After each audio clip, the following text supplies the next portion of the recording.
start streaming. And there's a 6-second delay, so our video should pop up. All right. I mean, looks like it's there to me. Well, all right then. Okay. Welcome everybody to yeah. Oh man, I didn't post this anywhere. Okay, whatever. We're just doing it live. Okay. So this is episode 1 of shit, I didn't even change the. Can I do that? Okay. I'm gonna call this Kyle and Friends. Episode 1. Do you want your full name on here? Yeah, that's cool. All right, so Keaton, and your last name is? Poole, Poole. Poole. Okay, so that's what this is called.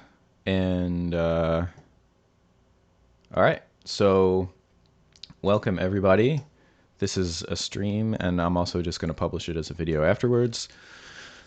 And this is the first episode of hopefully many streams of people that I talk to about nutrition. I just came up with the idea from other people to interview other people rather than just go on other people's podcasts. So this is Keaton Poole, and I'm just pouring my coffee here. So Keaton, let's start off. Okay, so this is a special episode. This is a special episode for many reasons. First of which, it's the first episode. Second of which, we have a real topic here, which is responding to this Bart K video. But before we do that, would you like to introduce yourself and your background? Yeah, absolutely. And I guess I'll start with how I met you. I guess it's just through a series of mutual friends through the intraweb. And yeah, I'm pretty, I don't know. I've always been interested in nutrition, and at some point I was exposed to Ray Pete, and somewhere along the way I started seeing some of your content on YouTube. And yeah, so that's kind of how I became aware of you. And then I don't know exactly how Corey and his friend came to know you, and we did a little stream with Corey, and but more and that's about Corey. me. Can you give his Phillips. channel so people can? Yeah, honestly, I don't know if he has his channel set up yet. Oh, okay. But if you want to check him out on Instagram, CP Nutrition, he does meal prep and a couple things there. So yeah, look him up on Instagram, and he probably has a Facebook as well. But I know he's in the works of setting up a YouTube channel. But yeah, so just a little bit about me. I have a master's in business administration. And I currently work as a process engineer, a company that does coated fabrics, so like rubber coated fabrics, polyurethane coated fabrics. So that's just who I am and what I do. But more specific to nutrition, I'd say probably like 6 years ago, maybe not quite that long.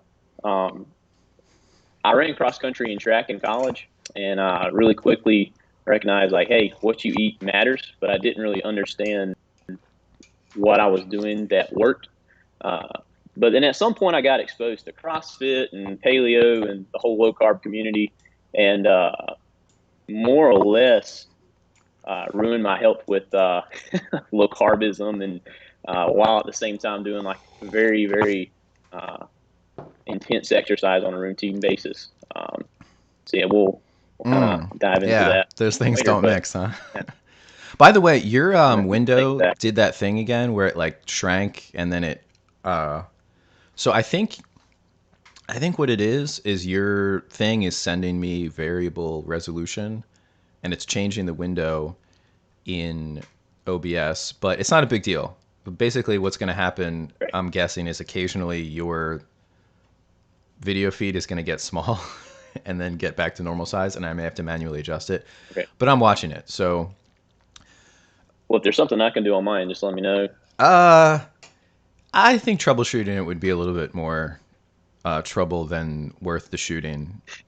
Oh, That's cool. here's my friend Alyssa. She said, "Oh, hey guys." So I'm assuming since she's not saying there's an echo, that there's no echo. Okay. Nice. So, Cool. all right. So you did, and the kind of cross country that you did, was it endurance or more shorter distance stuff, or the kind of Yeah. track So stuff? I was a true middle distance runner. Okay. So we don't really have an off season. So in the summer, we're training, building our base. So just lots of volume, lots of miles. Like we would get up over 100-mile weeks at like our peak. And then, yeah, I would race I've raced anything from a 400 to a 10K in college. So my sweet spot was around the mile and 5K. So, Okay. All right. I don't have any experience in that world, but you know, I understand the relevant the differences in distance in those terms. um, yeah, well, I mean, it's cool because, you truly train like every energy pathway, right? I mean, you're sprinting, you're doing long distance stuff. So a little bit of everything. excuse But me, did yeah, you just like you said say earlier, it does every not. energy pathway? Because there's only No. one. Oh, yeah. Sorry. There's only one Mistake. energy system, and it's multiple things, but it's also one. As you said that before we Yes. started, right? The Trinity. Yeah, it's a trinity. It's one, but three. Oh, yeah. Yeah, So Bart we'll get Bart into K, that later. nutritional Catholic. Yeah. Okay, so you did athletics and you got into nutrition and you're just kind of into it, and you discovered the Ray Peat stuff after an extended low carb experiment to try to help your performance and stuff. Yeah. Yeah. And it was kind of like too late. There was no saving my track career. Um, so at that point, it was more just about my personal health. And so there was like a series of things. I mean, I was basically falling apart like at the end of my collegiate career, and in more ways than one.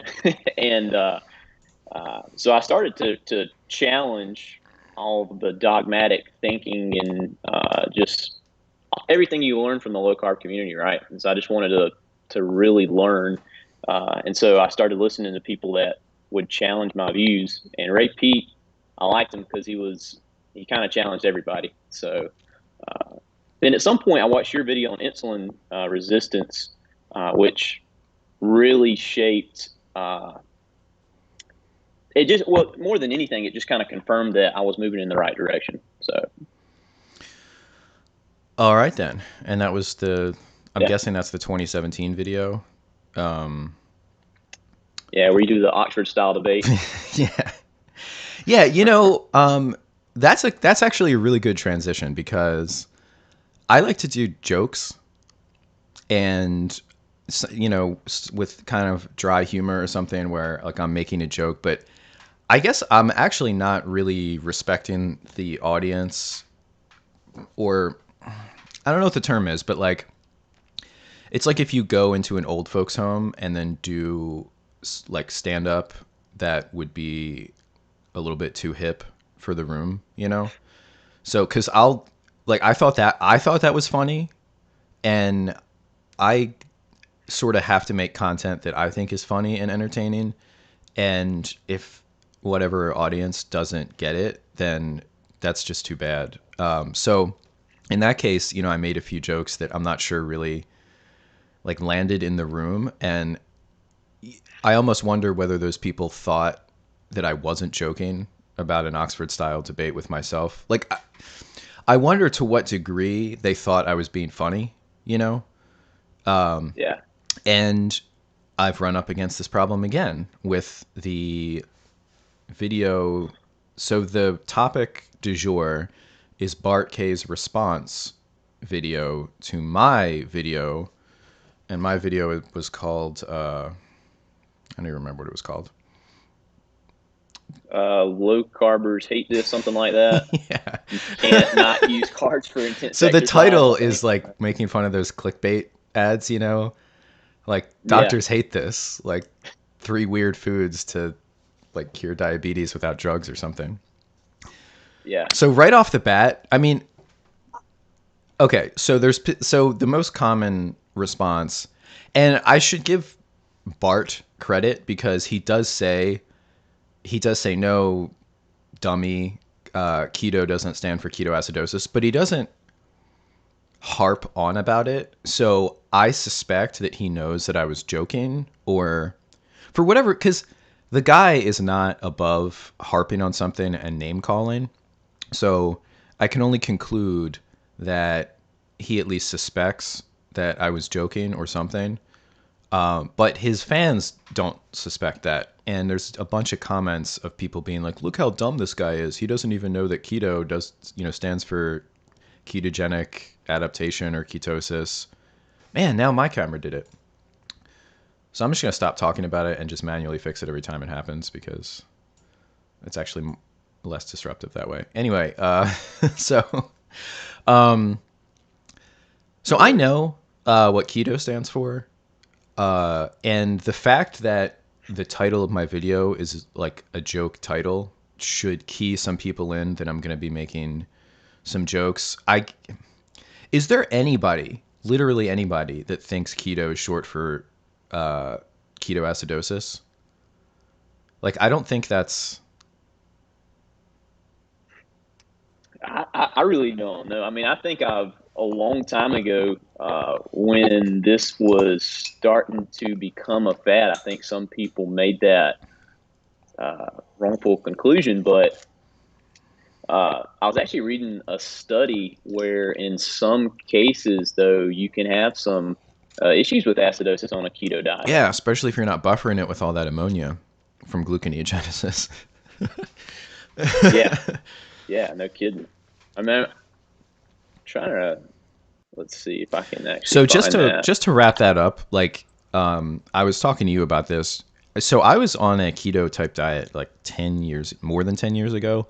Around 2008, I started doing what I used to call a raw paleo diet, and I still have moderator privileges on a forum website called rawpaleoforum.com, and my name there was Raw Kyle.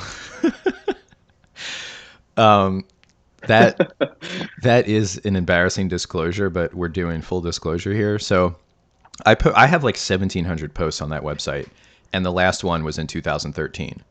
So what that means is I was done with the keto diet in 2013, probably well before any of the people accusing me of not knowing what that means had even heard of it. So this is this Right. is one of those situations of like a Dunning-Kruger, not exactly, but that type of effect where like somebody is so much more ignorant than somebody else, like they don't get their joke, or they don't get like a more, say you're doing a devil's advocate argument, but the person you're presenting that to is so stupid that they think the devil's advocate argument is your normal argument, and then they respond to it and call you stupid for making the devil's advocate argument, and you're like not done develop, like that kind of a thing. So anyway, it doesn't speak too highly of his audience, and there's one comment thread in the video where people are going back and forth, and his people are, it's like they're like, "You're dumb, you don't," because somebody was like, can Bart doesn't actually say why, so you have to use carbs for exercise, but why you shouldn't eat them. And the person Right. is, so there's two people fighting in the YouTube comments in my video, and this person is like, well, he can't explain it to everybody of different education levels. And then the person's like, okay, well, what does he explain? And the person's like, well, I don't know your education level, so I can't like. And they literally just say anything other than Bart K said X.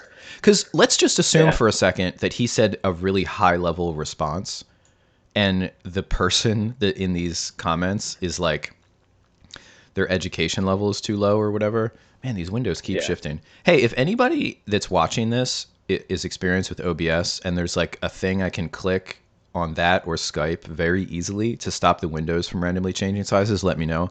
If it's any more work than that, I'm not going to do it. But anyway, okay, so So yeah, so the person, and then the person that was, I don't want to say on my side, but like just questioning what exactly is Bart saying. Skype auto changes the windows. Okay. So maybe there's a setting for don't do that. You would think so. All right, right. Oh man, I should have done this before. Transform. Damn. All right, I see the options and I know that I can do this, but I don't want to do it on this stream. I'll tell you what.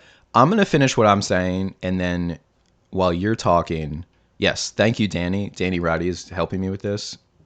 Yeah, I see the setting, Danny. I just have to figure out how to do it, and I'm gonna try to do that while Keaton's talking. So, anyway, yeah, just the people are like, "You're so dumb. You're dumb," and it reminds me of there was a video after Donald Trump got elected of somebody like videotaping a guy. So it's a guy, and he's got like I guess a MAGA hat on, or actually I'm not sure he had the hat on. I think he had a shirt. And this is like ancient history, right? This is like 4 years ago, and he had a shirt I think that said "Build the Wall" or something like that. And he was sitting in an apartment complex lobby. So like the floor, kind of, I guess, a public area for people that live in the apartment complex. So like you have to have some type of key to get in there, and then you go to your apartment, right? And he said so he's there like on his computer because his Wi-Fi isn't working. So he's using free Wi-Fi, and this woman is videotaping him and saying, "Look how ignorant this person that lives in this apartment is, and like he's too poor to have his own Wi-Fi." And her argument was, "You're so ignorant and uneducated because you have this build the wall shirt." And without getting into politics at all, just the point is, she didn't say anything like, why is it ignorant to have a build the wall shirt. She just kept repeating like sort of this MK Ultra trigger word, like a certain class of people in different areas, like whether it's politics and the kind of like media you consume about politics, or and then in these nutrition spaces, like, oh, you don't know that sugar doesn't cause insulin resistance? You're so dumb and ignorant. You don't know anything. And it's like and these people are trained. They're completely not intellectually non-curious. Like, oh, why do you think that? Is it possible that you used to think what I think, and then you learned, like, that's not a possibility. They literally are ignorant. So that's Bart K's audience, and I think that's Bart K's style, is just like dunking on people, but instead of a basketball hoop and like a cheering crowd, he's just in a fantasy land and there's no basketball hoop, and he's just like in a playground by himself and nobody's there. And it's all like happening in his head where he's like proving people wrong and stuff. Now, I haven't watched a lot of his content. I only watched one video that he did probably a little bit more than a year ago, because he mentioned Danny and the sort of repeat type philosophy of, like carbs and CO2 and stuff. And Danny had sent it to me, and we were talking a little bit about me doing a debate, and then Danny sort of was like, that's probably not such a good idea, because he started watching Bart's debates with vegans, and they get really nasty. Like, Yeah, I don't know that I would debate him, and you probably couldn't. It would probably just end up in like a screaming battle with when he's just the only guy screaming. But my favorite comment through or at the bottom of his video was this guy, Peter Schmidt. He said, "Of calls, you have no carbs available on keto. Why your blood sugar is 0 XD." So he's saying, So if so he's just doing the like, you're dumb gluconeogenesis argument, but like yeah, more or less. I think I think he literally thinks that your blood sugar is just 0 all the time if you just don't eat carbs. At least that's what it seems like. Is it possible you think? Okay. Well, yeah, okay. I mean, if that's, I would have to look at it. I'm not going to look at it. I'll just take your interpretation. So yeah, so let's just, okay. Well, first of all, I have some written notes here that I took. And my top note is basically, he starts off with like kind of summarizing my video, and he says that more or less what I say is you have to eat carbs for exercise. And that's not what I Which you say. never actually, yeah, you never mention where you get your carbohydrates. You just simply said you can't not use carbohydrates for intense exercise. Yeah, at the end, I say you ought to be eating them. That's the last thing I say. You ought to be eating them, which I believe is true. But that's kind of a different topic. That's like the level. That's like the next logical video in your series if you were to do a second one, right? Like, okay, Yes. we've established that you use carbohydrates. Should you get them through gluconeogenesis, or should you just eat carbohydrates in the first place, right? Especially if you're doing routinely intense exercise. Yeah, because one of the things that I was responding to, it was kind of like the insulin resistance thing, is you hear people saying sugar causes insulin resistance, and I heard this a lot. So I was like, well, I'm just going to make a video about how that's not true. And for some people, maybe that's low level because they're like, well, that's not what I mean, or whatever kind of hand waving thing. But this was similar because, and this, even back when I was doing low carb and zero carb, like a raw meat diet that I had mentioned before, like from 2008 through around 2012, people would just offhandedly say, oh, well, I'm keto adapted now. So my body uses ketones, my muscles use ketones. And I think, plenty of those people, I don't know if it's like most or some or whatever, but some, we'll just say some of those people obviously know that they're also using carbohydrate because a lot of them know about gluconeogenesis and they know that you can't just turn it off. So like they know that your Right. body's using some level of carbohydrate, but they seemed to think that by flooding the system with ketones and getting like maximum beta oxidation and then the ketones on top of that, that you're replacing sort of everything. Like they say, oh well, now 45% of your brain can like go on ketones, and it's like, okay, what about the other 55%? Like, why is it less than half? And you think this anyway. Well, yeah, and that's what kept me on the low carb diet for such a long time, right? Like, oh, I just need that next level of keto adaptation, right? Just gotta like, I'm not ketoing hard enough. Essentially, was Right. the thought process, right? And it's like, well, if you just stay in ketosis long enough, eventually you'll get to the point where you can sufficiently, compete. And the point where I started to maybe question myself internally, as far as like when I was training, running in college, was when I raced in an open, and I literally couldn't run under 60 seconds for 400. I don't know if you have any idea about 400. That's like a bad high school runner. If you can't like run under, for a male, if you can't run under 60 seconds for a 400. And I used to run like back to back 400s at like 55, 54 in the middle of a ladder in practice. And I was trying to run like absolutely as hard as I possibly could and couldn't get below 60 seconds. So yeah, my max output was just wrecked from being on keto for such a long time. And so I was getting to the point where I was like literally eating like teaspoons and tablespoons of coconut oil because, oh, medium chain triglycerides, right? Like, oh, I can use them quicker than other forms of fat. Like, I just need a little bit more coconut oil. So yeah, it's pretty messed up. Right. So, geez, why is my okay? Uh, so, uh, wow, I really can't fix this problem. So you have the old personal experience with this, and that's pretty irrefutable because you started, you had a certain performance level, and then you changed your diet in a sport that you were like relatively mature in, that you had done for a while, and you had an expectation of performance, and then it changed and you couldn't get it back.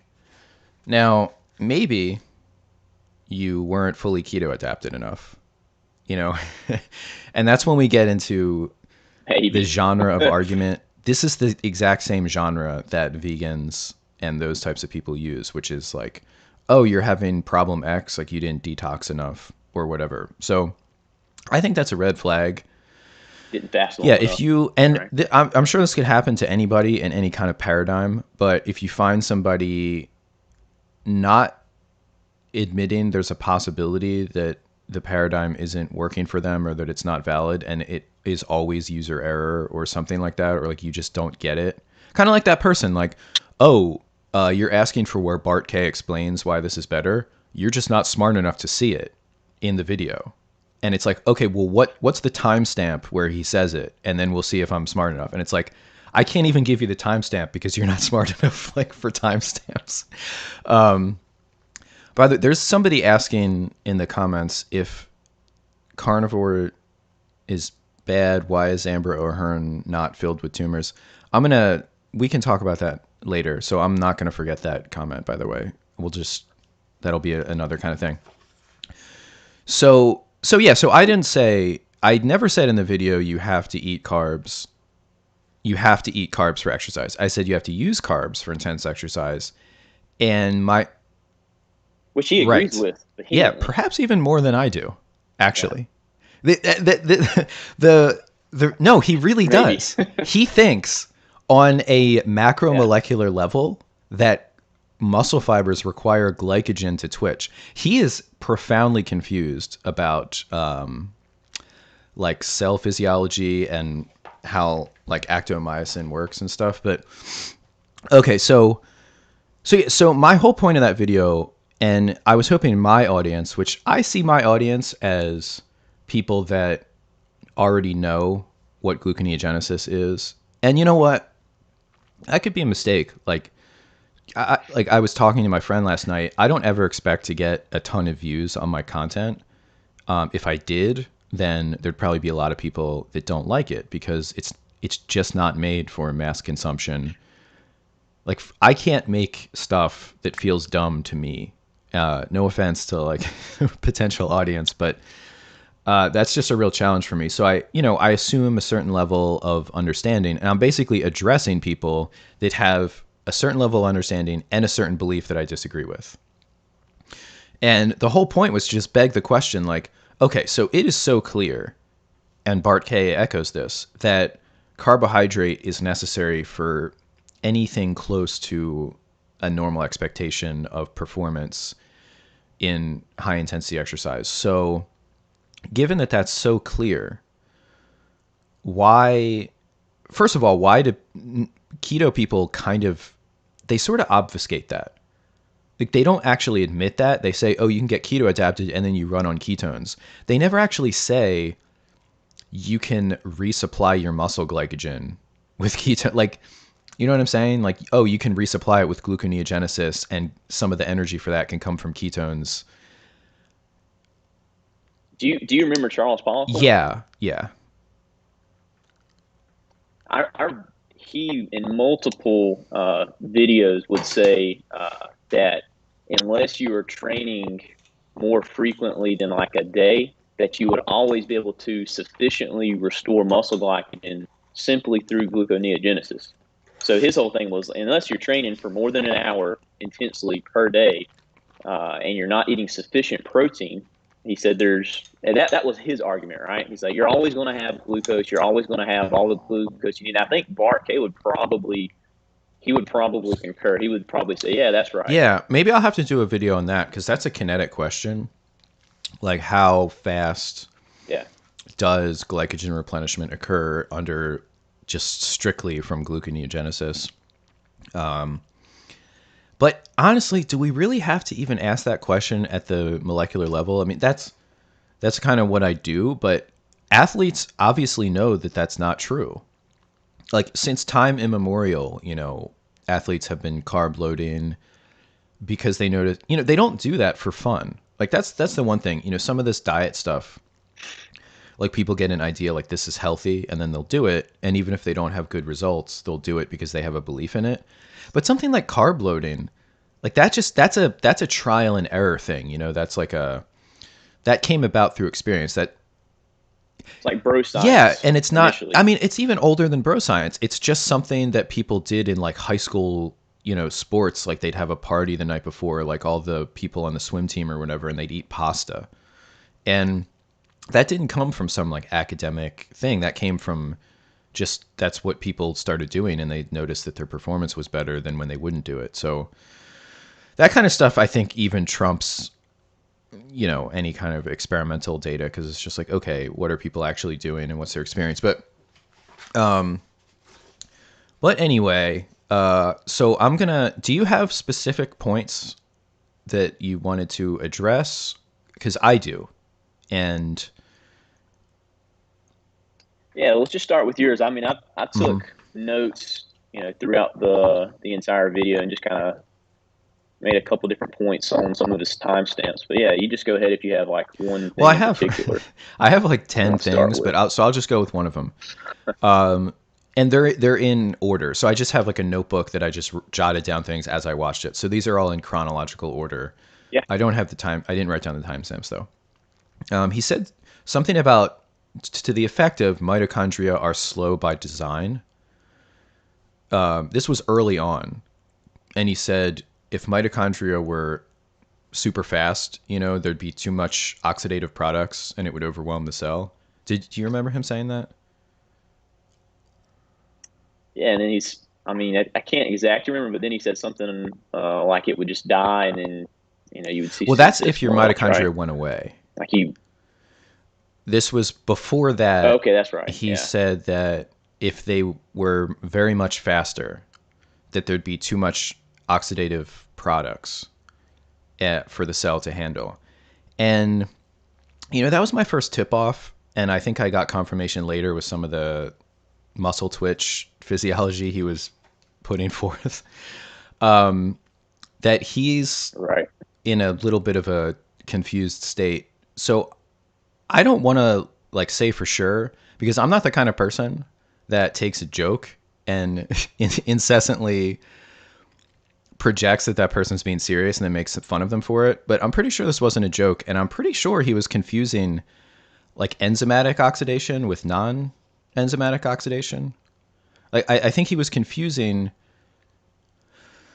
you know, oxidizing a macromolecule with an enzyme and freeing electrons that transfer to, something like NAD to become NADH, or when NADH moves along the electron transport chain and transfers high energy electrons down that eventually to oxygen.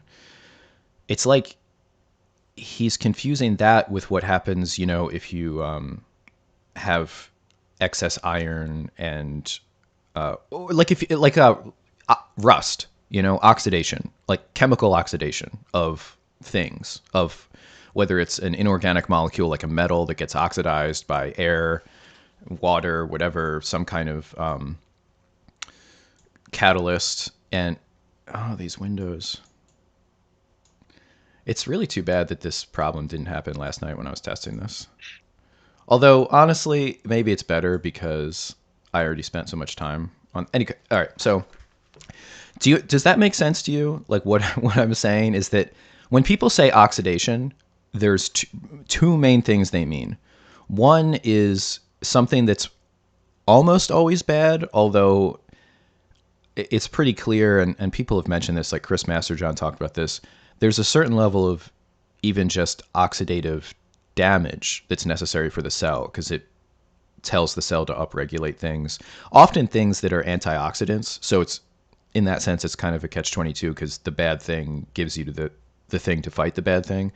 But there's really nothing that happens in the cell that's like 100% bad, right? But oxidation, as in, if we're talking about heart disease, and LDL getting oxidized by, oxygen literally being attached to it with like excess with unliganded iron being a catalyst, and causing a macromolecular breakdown that is then perceived by macrophages as like a foreign body and consumed and causing atherosclerotic plaques. Like, so there's that type of oxidation. And then there's the type like the enzyme I worked with for a while in the lab I'm in now is a glycine oxidase. We call it GOX, glycine oxidase. So it's a bacterial enzyme and it oxidizes glycine. So it binds glycine and then it kicks off ammonia and it kicks off hydrogen peroxide, and then it leaves the skeleton of what's left over, which if it's glycine, I guess that's just alpha ketoglutarate, whatever. So there's no, it produces hydrogen peroxide like on purpose. It's an antimicrobial enzyme, so one type of bacteria makes it to like combat others in a biofilm and to regulate themselves. But that reaction is fundamentally different than iron rusting or fatty acids oxidizing non-enzymatically. And I'm not sure Bart understands that. Like if you sped up mitochondria, I mean if you magically sped up anything in the cell and the other systems that are linked to it were unaltered, something wrong would happen for sure. but the thing that he's saying would happen, like all of these oxidative products, I mean, there is a leakage of partially oxidized substrate from mitochondria. And, there's systems to deal with that, but it's not, they're not being broken down. They're not having, see, there's, every reaction is actually oxidation and reduction. Like every chemical reaction is an oxidation and a reduction. So it's just chemistry. There's everything, almost everything could be described as like, what's the reducing agent in this reaction and what's the oxidizing agent? Like what is receiving electrons and what is taking electrons? It doesn't always involve oxygen. Like that is a term because that's how this stuff was discovered, but things can be oxidized by just removing high energy electrons from them and leaving them with something else, leaving them with like less energy. And that can be in the form of oxygen, or it could be, something else. If you take like a 30,000 foot view and you just look at like a bioenergetic view, right? Like Ray Peat's view versus like pretty much you could apply this to veganism, low carb, keto, carnivore, whatever. But the general consensus, kind of regardless of what types of things you think you should eat, is that you should produce less like detrimental end products, or like you should be going through. Okay, so if you were to take it and you were to say it's a car, right? Like, and they're applying the same analogy to the cell, right? But you don't want to run your car 100 miles an hour all the time, 24/7, right? So in their mind, like, oh, we're going to produce less, greenhouse gases and toxic things because we're going to run our car really, really slow, like 10 miles an hour, like not go very far, like just stay safe, right? And so any type of additional capacity or like additional work, right, is going to result in like these negative byproducts that you just don't want to have, right? And so I think that it's like a clash of philosophies, right? Like they just think that any additional work is going to be detrimental, and therefore you should try to find that state that allows you to live the longest, without creating oxidation. And that's just like that's just, if I'm looking in, that's what it seems they believe, right? I don't know. And that was one of the few things that like still kept me kind of outside of the Ray Peat circle for a while, just because I was afraid, like, oh man, like, yeah, you're ramping up your metabolism. Like, why would you want to do that, right? Like, you want to constantly be in caloric restriction mode and like burning his few so it's just, I don't know, a clash of philosophies, perhaps. Yes. Yeah. So it seems like his philosophy is that, yeah, it kind of had like sort of a creationist bent to it. Like all of these things are like designed to work together. And the way I think of it is more like material reality. If so, there are, and the reason why I wanted to focus on enzyme rates in my video is because if these enzymes, like if a cell could do a job faster than it would, or I guess another way to put it is, I think I wrote this down somewhere. Yeah, it was when he talks about energy systems, and he makes fun of the concept of energy system. Right. He makes fun of that, and then he says they don't choose to do this, like, as if kind of ascribing, like when people say, oh, the energy substrate choice of the muscle, as if they're ascribing like human agency to these cells, and they're like choosing, like they have a certain preference or something. But when somebody says choose in a biological sense, they mean, there's these organisms, and for example, carbon. Like, why are we built off of carbon? You could say, okay, life chose carbon. It's like, okay, yeah, but like, it's because carbon was able to make four bonds, and do these certain things. Like, some people have theorized that you could have organic molecules with silicon, whatever. But what actually happened was carbon was chosen through, whatever you want to call it, like an evolutionary process of selection that was natural. and the same with these energy substrates. Like, I brought this up later when I said if organisms could have a storage energy that can store a lot of energy in a small space, and that energy could be used for high power, then they would just do that. Like, if there was something else that was better than glucose for what glucose does, then cells would use it. Like, it's the physical reality of Why these is our automatic properties. default not to use ketone bodies, right? Like, why is that not the automatic default, right? Yeah, it's pretty funny. Like, Why does it take just a little bit of liver glycogen to knock you out of ketosis, right? oh yeah, protein. Eat a little bit of fruit, right? Or protein, or yeah, too much exactly. protein in an oxidative ketosis, and it's like, this is supposed to be the preferred state. So yeah, so I there's a little bit of a clash of philosophies here, but yeah, he's kind of like he's taking words like oxidation and choose, and he's kind of ascribing contexts to it that people don't have, whether me, or at one point he was talking about the textbook with the substrate choice. And it was a little weird. Like, it didn't really make sense. But I guess not focus on that too much. I mean, a lot of his stuff was in the sort of ad hominem level. My next point was, he said, limiting factor of an elite sprint is the speed of energy transfer between mitochondria and muscles.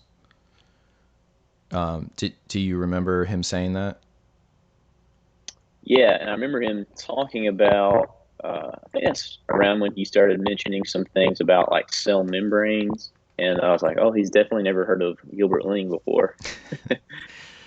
Well, I But don't think what yeah, he no, said was too like, it's he didn't, I mean, he didn't talk about like membrane receptors or anything. But no, no.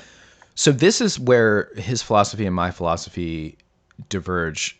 He has this idea that, well, basically, so when I showed some of the data, like a sprinter slowing down, right, like a 100-meter dash or something, like there's the maximum velocity pretty much for everybody is over the first like 3 to 4 seconds, and then there's a rate of decline, and it's like whoever slows down the least wins. And the reason why that's happening now, I did definitely simplify it in the sense where I was kind of, I guess the vibe was, I was saying your muscles are running out of glycogen, and that's not necessarily true. What's happening is And this is the same thing with ATP and the same thing with phosphocreatine.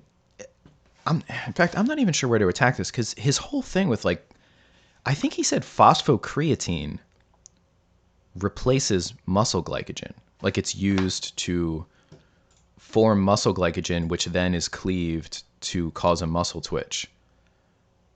And Yeah, he kind of lost me, honestly, when he started trying to explain his viewpoints on some of these things. yeah, so he's just wrong. Like, so, okay. Well, I have a question too. I mean, so do you remember when he mentioned that the Michael Smitten model was an invalid model? Yeah, you know what though? I forgot to write that down. Uh, and is that because he said sliding filament? And Yeah, I he, mean, I don't know what he's trying to say. I mean, because that's one of the best known models of uh, enzymatic kinetics. yeah.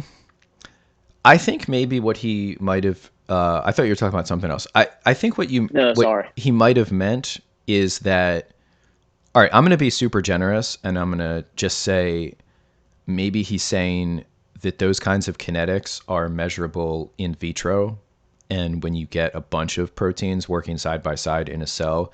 And I would be sympathetic to that kind of a view, except there have been plenty of verifications of those kinetics and like those mathematical curves in a like a in vivo, well, perhaps an ex vivo system, like cells on a dish doing enzymatic reactions with a certain amount of substrate.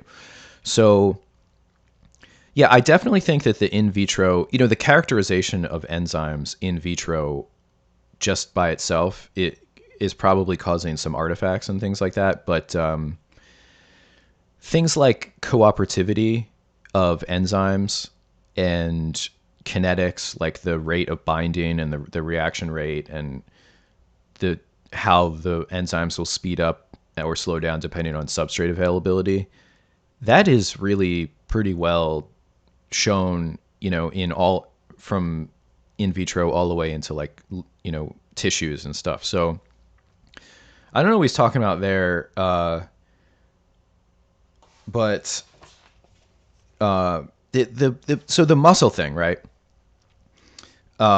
He's saying, when I was watching this, I was thinking it almost might be better for me to do the thing he did, which is like playing the video and then stopping it. But I didn't want to do that because I'd rather do this. So I do kind of have to summarize him. But let me see what I wrote here. I'm not sure Bart understands how muscle fibers work. If you could magically infuse unlimited ATP and phosphocreatine into the cell, you wouldn't need glycogen. So he thinks like glycogen is like attached in some kind of necessary fashion to. Well, okay, he never said attached, but he said you can't twitch muscle fibers without glycogen. He said that. Yeah. So, I mean, there are a million things I could show. Like that is, this is not. I think we've left the realm of like debatable things with that one. Like, so I have with me here because since this is sort of a little bit of a Ray Pete inspired channel, I have the famous Pollock cells, gels, and the engines of life. And what's nice about this book is he goes through. I think so Pollock has this whole argument that cell physiology is much less receptor and specific binding ran and more sort of, I guess, non-specific behaviors and phase changes. So he's really big on protein phase changes as to how they work rather than the kind of lock and key. It's really just an idea of how you visualize these things working, because when you get down to a lot of his theories, like the accounting is the same, say, with ATP. He's just saying, and also, so this is derivative of Gilbert Ling's stuff. Like Gilbert Ling, if you have a Gilbert Ling perspective, you still go, okay, this thing takes this much ATP. It's just what's the ATP doing? So Pollock goes through the different models or theories for how muscles twitch. And there's, let's see, the swinging cross bridge theory. And so I'll just like, there's this cartoon of these kind of butterfly things. And those are the swinging cross bridges. And there's thin filament. Okay, so he has thin filament phase transition as his argument. So he goes through and it's probably his strongest chapter because he shows that with microscopy and with all of the visualization techniques and measurements, the angles and the movements necessary for how muscles are supposed to work are just not observed. Like whatever's going on, the thing that is said in a normal physiology textbook is not happening according to the tools that are currently available to verify that this is happening. So this is one of those examples of sort of an alternative science view that actually isn't even debated. Like I remember I taught physiology in grad school and we had a class on muscle stuff and I was a teaching assistant because I was a graduate student. I was under a professor.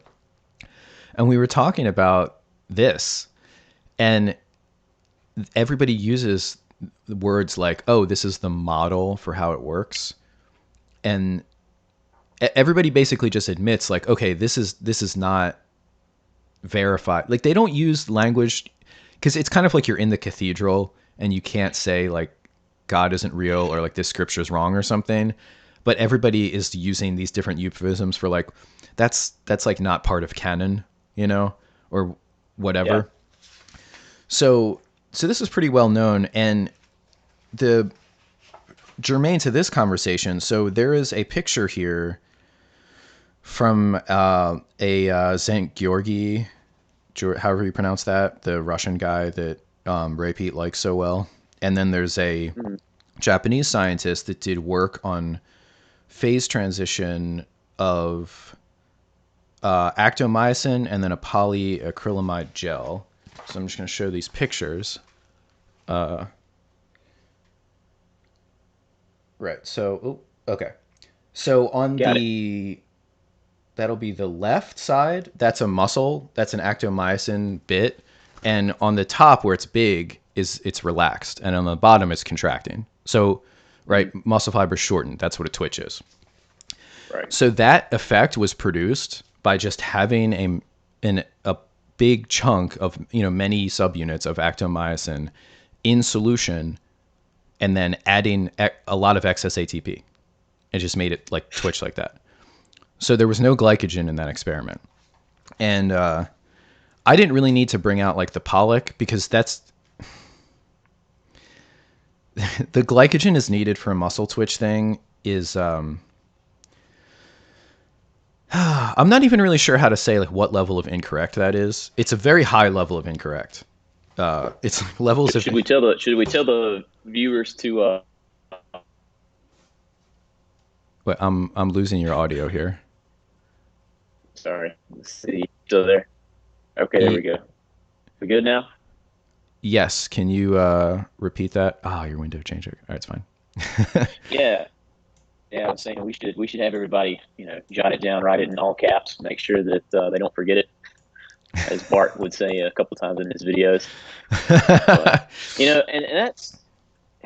But, he said that so many times. He made a point to let his audience know that a muscle contraction undisputably requires glycogen in order for it to happen, and going back to your video too, though, I think that was one of the stronger points when you go through the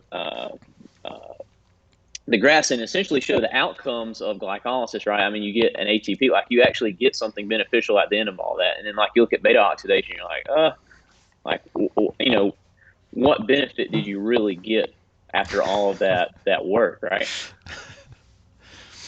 Well, I mean, you get something. It's just something that has to be used somewhere else, and it's like it's an investment in the future.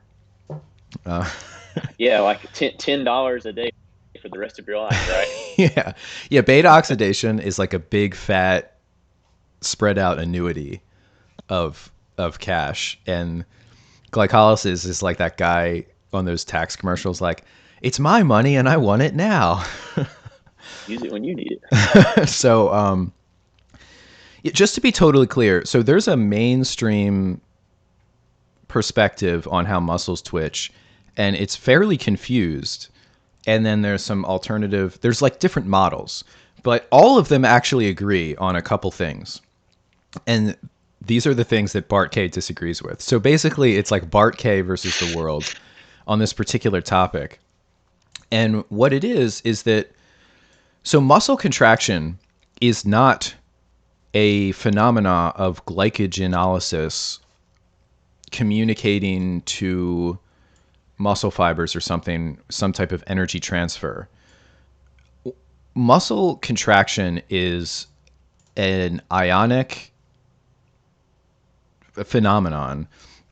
It's triggered by an ionic change, so calcium, basically, a big increase in intracellular calcium.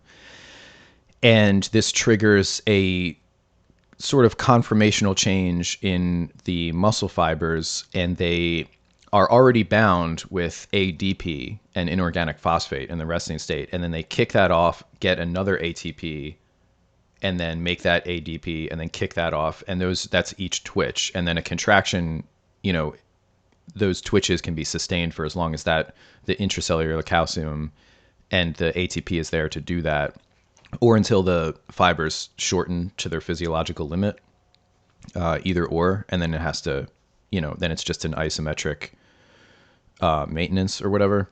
So none of that necessarily requires glycogen. What requires glycogen is to just keep up the intracellular ATP ratio, and and that's what phosphocreatine does as well. So glycogen mostly makes, and again, he said something like phosphocreatine makes, like, resynthesizes glycogen, and then the glycogen breaks down and provides energy. And I guess he said through ATP, but he wasn't too clear on that. So that's just wrong. So glycogen is broken down and it is resynthesized as much as possible. And most of that goes to making phosphocreatine. And then the phosphocreatine does its phosphogenic cleavage thing to make ATP. And when I say used up, like, oh, the ATP's used up, it doesn't like leave. It's just, it becomes ADP and inorganic phosphate. And then when it's given energy again, it binds one of those inorganic phosphates and makes ATP again. And the same with phosphocreatine. It's just creatine, and then it's phosphocreatine. And that is a turnover. And there's a turnover with the glycogen as well, which is slower. Which is why glycogen... So if glycogen could just break down and make ATP without phosphocreatine, if it was fast enough to do that, you wouldn't need phosphocreatine. Right. It would replace phosphocreatine as like the lowest storage amount with like the fastest, I mean, to your point, you wouldn't need it anymore, right? Right. So the cell is like this big colloidal sac of stuff, right? And some of the stuff are these high energy molecules. And in a situation like a muscle twitch and a muscle fiber, it uses a ton of those high energy molecules, which means it cleaves a ton of them into their lower energy state. So ATP into ADP and inorganic phosphate, and phosphocreatine into creatine and inorganic phosphate. And something has to energetically put those back together to maintain or do another, keep doing these twitches, maintain a contraction, whatever. Or to do anything in any cell. But it's just that the way muscle cells are is they have the capacity to use this up way faster. Like they require more power, than just about anything else. So, right. So that's where glycogen comes in. And if glycogen could keep up the contraction, the twitch rate of phosphocreatine and ATP, then there wouldn't be a decrease in speed over, 100-yard dash, 100-meter dash. And there wouldn't be the the time course of fatigue from like weightlifting would be different, because the glycogen, it's not that it gets used up, it's that, and also he said, phosphocreatine, what did he say? Phosphocreatine produces glycogen or something. What phosphocreatine does is when the cell notices that phosphocreatine falls below a certain level, so there's all these feedback mechanisms, because he is right. He has sort of this horse sense that, yeah, the cell, obviously the cell can't afford to just like let ATP get to zero and then go, all right, guys, turn on the thing that regenerates ATP. What it is, and this is just how all organic systems work, is there's this constant feedback loop that if, molecule X that's required for this thing falls below a certain threshold of amount, and that may be measured by its byproducts. So, I would have to kind of re-familiarize myself with all of the proteins involved, but there's probably something that measures the ratio or measures how much ADP there is and ATP or inorganic phosphate, and it's like stimulated if there's too much, if there's a certain amount of ADP. It stimulates, a cascade of turning on or turning up the activity of enzymes that would do energy production to rapidly replenish these phosphagens, ATP and ADP. And that's what turns on glycogenolysis or turns it up. So when phosphocreatine falls below a certain threshold, that turns on glycogenolysis. But phosphocreatine's job is not to make or cleave glycogen. It's like if you notice that, you're like a firefighter or something and you're using the fire hose, and then the fire hose starts running out, and you notice that, and you call for another fire truck, like with more water, like the hose doesn't bring the truck. Like the actual action of spraying water out of the first truck and emptying its contents doesn't bring the next truck. But a monitoring system exists of humans where they go, all right, we want to keep shooting water at this fire, and the water here is running out, so we need to replenish it, and we replenish it with these automobiles that have water and whatever. I mean, this is, as far as analogies go, this isn't my best, but this is, it's not bad. It's off the top. I mean, this is how everything works. Like from human action all the way to macromolecules in cells. And if it didn't work that way, then we wouldn't have a workable system, because you can't have these big ebbs and flows. It's sort of like, he was making fun of the ketoacidosis thing, and he's like, oh, blood pH is kept very tight. It is kept very tight. That's true. Because if buffering activities of the body didn't get turned on, like if the rheostat for the pH just had a big margin before it decided to bring the pH down or bring it up if it got too low, then you'd get beyond, the physiological needs of the organism. So the regulation has to be as tight as it needs to be. So whatever the percentage of ATP or phosphocreatine or any of these high energy molecules that the cell has evolved to be like, okay, this monitoring system is showing this, I'm going to turn this up now to mitigate this situation.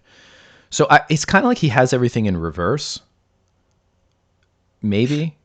Right. Yeah, I mean, it's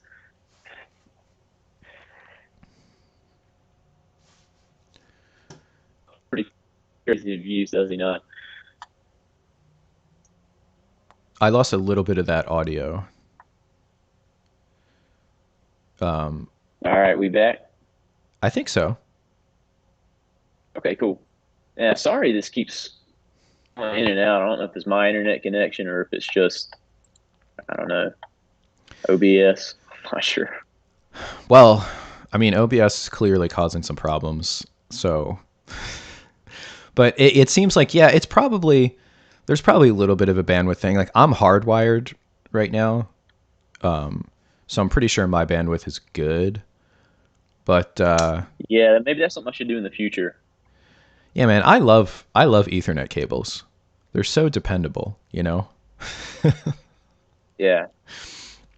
I don't even know if my laptop is able Oh, to have a direct is it input too anymore. new? Yeah. to have those It probably is, honestly. those plebeian connections like Ethernet. It's like, how dare you try to Well, plug in that cord into my modern box? yeah. Well, and so going back to Bart's video, this is at 28:30 for those of you that would want to go to that point in his response. But he says this is basically your mistake, Kyle. He says and this is finally where he says this is what he's disagreeing on. But he says we have discrete energy systems, but you never mention we have control over which ones we use.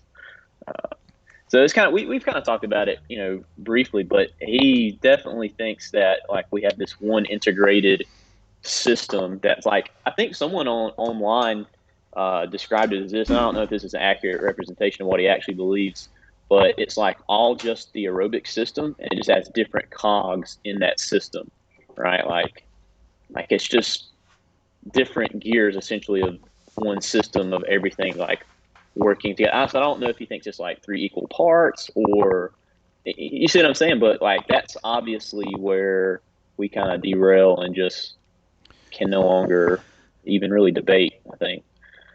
Yeah.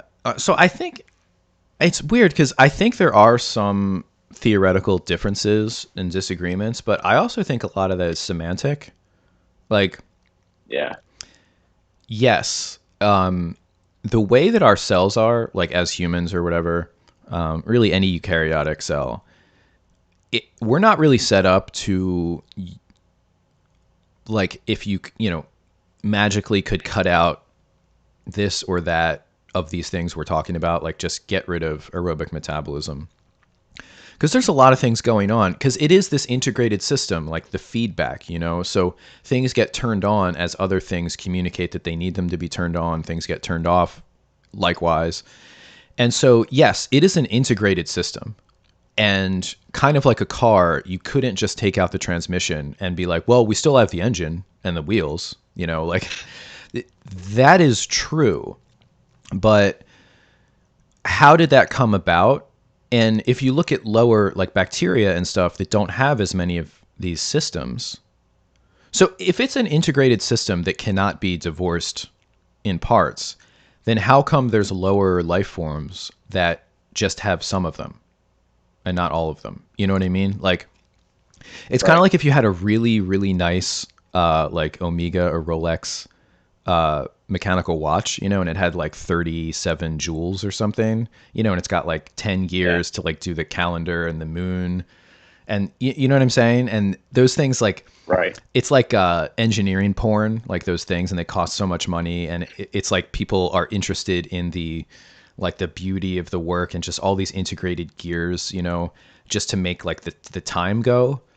And if you looked at one of those watches, you can't just take out like some of those rubies. You can't just take out some of those jewels and be like, well, I'll just take out 5 of them and lose the month, the calendar, but keep the time function. Like, that watch has been made so that all of the parts need to be working probably. Now, I'm not a watchmaker or anything, but they're kind of all in the casing together, and they're working together. One gear is turning another, is turning another. One gear may be turning 3 or 4 gears, which is turning another one. So in that case, yes, that very complicated mechanical watch is an integrated system. However, Yeah. there's And like a 21 joule watch that doesn't have as many gears and doesn't do as many things, that works and is its own integrated system that's simpler. It has less systems. It has less subsystems within it. So it's not like there's not different discrete systems. They're just all put together. And yes, like, you would kill yourself if you. I mean, that's what cyanide does, right? Cyanide binds to the mitochondria and like deactivates it, or to cytochromes. And right. so yeah, so you can't do that. Like, but bacteria don't have mitochondria. So clearly, life, things can metabolize without them, and there are different systems in that, from that way of using the term. Yeah, and there's a certain level of reductionism with any science, right? Like, I mean, you Mm. can't just not look at like these little specific small, units, right? But you can't claim that you're a reductionist and like you only look at the small parts. But I mean, I thought your video was cool because you look at the small part to understand the bigger part, right? But he's almost kind of like trying to throw you under the bus and say, yeah, don't listen to this guy. He simply is looking at the small parts to try to confuse you and use all these big sciencey terms, so that like you just get confused and you trust them, right? But you can't not look at the small parts. Like you can't not analyze and try to understand and kind of divulge and compare, right? So Yeah. Yeah, and I've to that point, like this is a criticism I have with some of the Ray Peat preferred scientists, like Harold Hillman. He says you can't do like electron microscopy is totally useless, and really any kind of molecular biology is useless because you have to do all these damaging things to the cell to get the macromolecules to measure. And there's a certain kind of sense to that in that, yes, you're measuring the cell or constituents of it. You know, you've killed it, you've done all these things. In electron microscopy, I mean, you really abuse the cell and it's not even really there anymore. It's like almost like a fossil, like a metal fossil of the cell as it was. However, that does not mean that you can't get any information from that. So like if you have a bunch of cells in different conditions and you do these abusive techniques to get constituent parts to test to do assays on, and you notice a consistent difference in some kind of morphology or the level of one constituent versus another across many experiments between different conditions. So like if you just are blowing up a cell and getting stuff out of it and you're just getting random, it's like, oh, this one, it's got way more of this and way less of this, and you can't get anything out of it, then you could say, wow, it looks like this technique really just blows up the cell, damages these constituents in a way that we can't like get anything from this. This is dumb. But if you're blowing up the cell and you're consistently getting levels of things, and then when you change the conditions before you harvest the cells, you get different amounts, then at that point, like that pattern allows you to use that tool. Now, that's a far cry from saying I am characterizing the constituents of the living cell with this cell blowing up technique. But there's a world of space between like, you basically you can't reduce, like it's almost insulting to life to like reduce it in any way to learn anything, versus I guess the super reductionist, which would be like, if we could just get the quarks out of the atoms, like yeah, then we could figure out what's going on in this living system. Like that's wacky too. So yeah, it's one of these extreme things. Like he just keeps using these buzzwords. Again, you can tell. I'm gonna make my own MK Ultra like repetition trigger words, like where I counter other people's MK Ultra, like, but you can tell when somebody's doing that because they'll just say something like reductionist, and they may say it 5 times over the course of 45 minutes, and they never tell you what they mean by that, or they never give you an example of not that. So I just gave an example of like a reductionist technique, like electron microscopy. Yeah, exactly. It's just insulin resistance. Right. Oh, wait, I'm losing you again. It's weird. It's like whenever you start to talk, I don't know if that changes the bandwidth requirements. Maybe.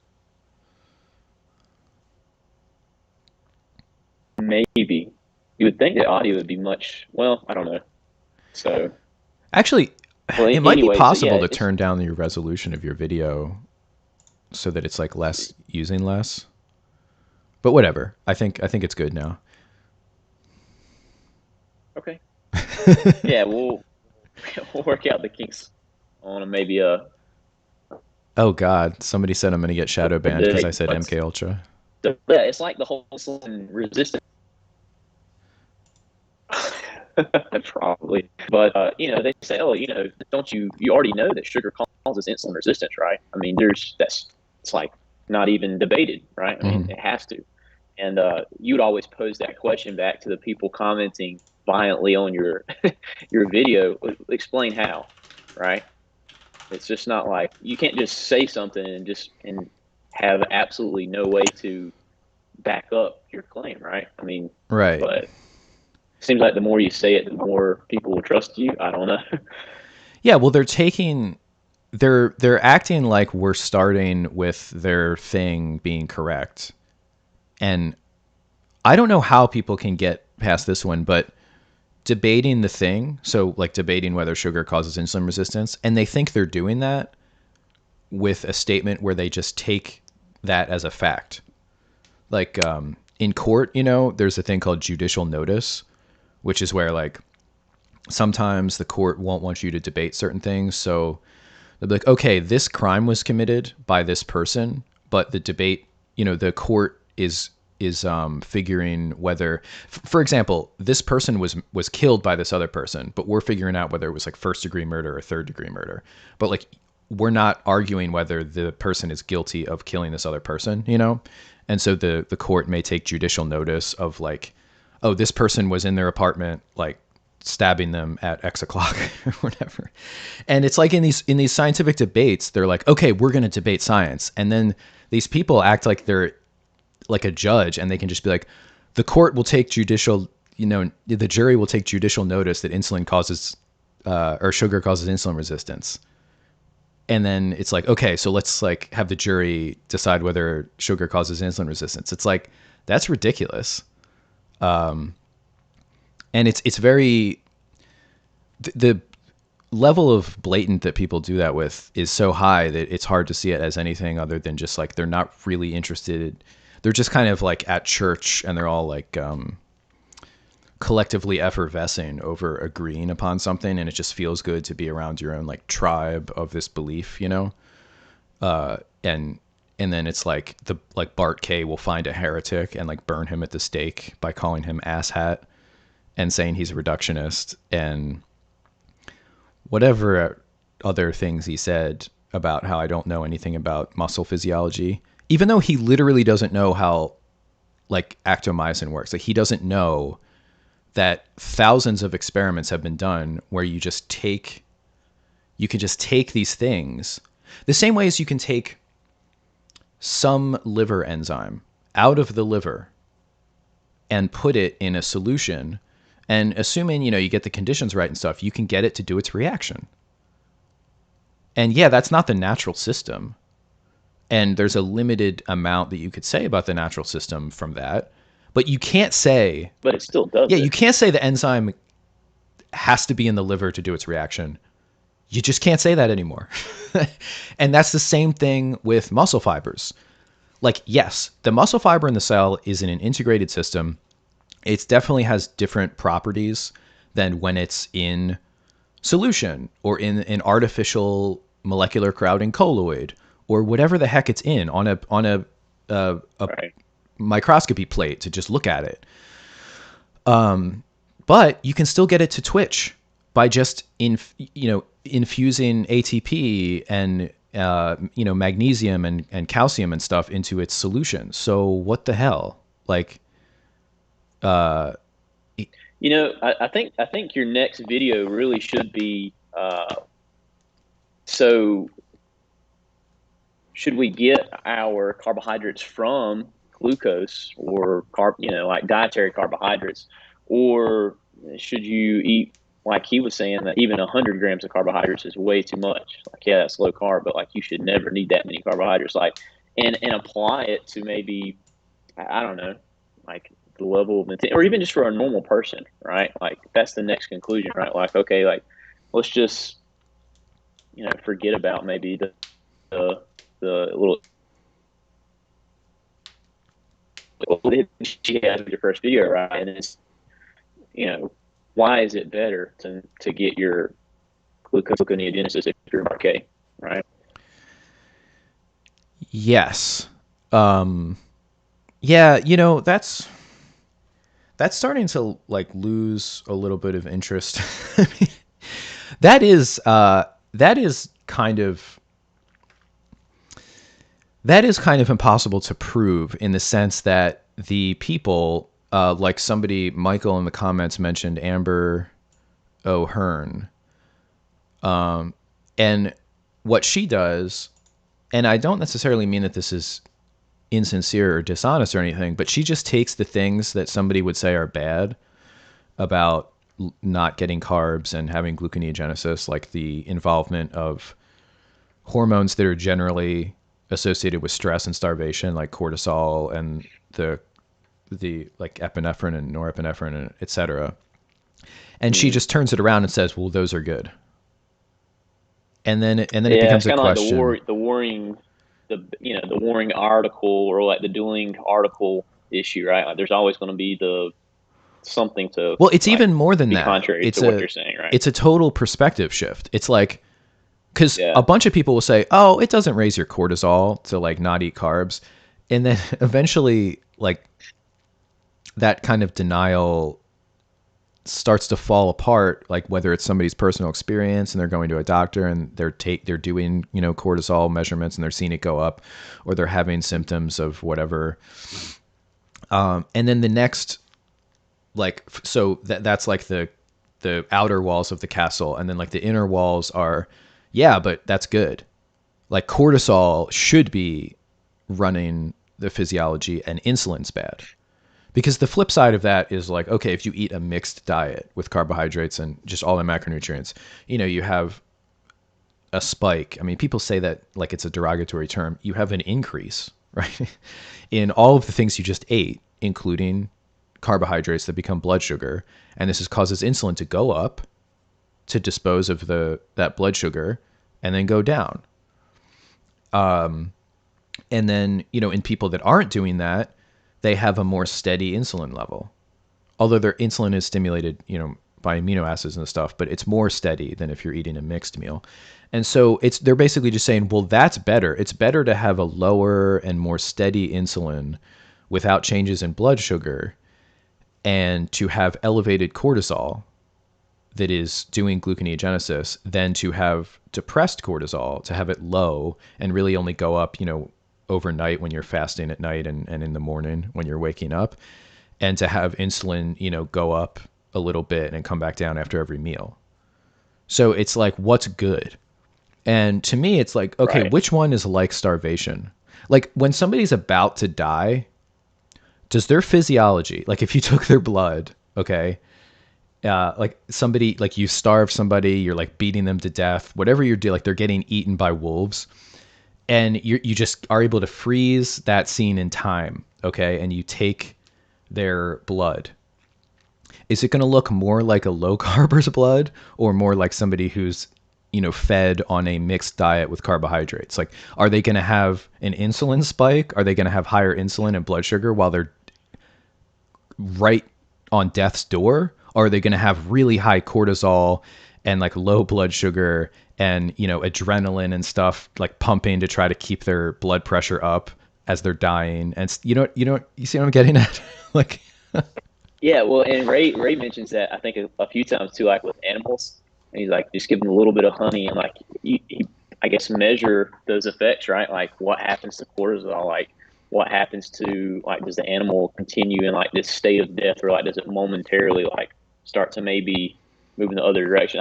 There's and people think that insulin is just inherently bad. Like there's nothing good about insulin, right? right. Like it's just exclusively a bad thing.